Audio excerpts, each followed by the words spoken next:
Profesorica dr. Mojca Kukanja Gabrijelčič je doktorski študij zaključila leta 2012 na UL.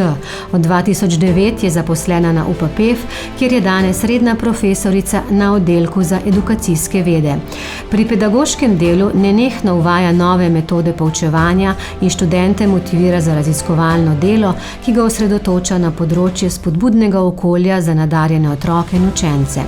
Pomemben je bil njen doprinos pri pripravi posodobitve ali nadgradnji študijskih programov, kot so inkluzivna pedagogika, specialno pedagoško izpopolnjevanje za učitelje otrok s posebnimi potrebami ter ustanovitev Centra ustvarjalnosti in nadarjenosti.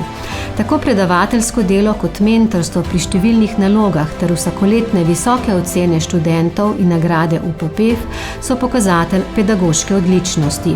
V sklopu svojih dosežkov, ki segajo nacionalno in mednarodno raven, je ustanovila tudi točko za nadarjene, povezano z evropsko mrežo v okviru mednarodnega združenja HETEL, kjer je aktivna predstavnica za Slovenijo.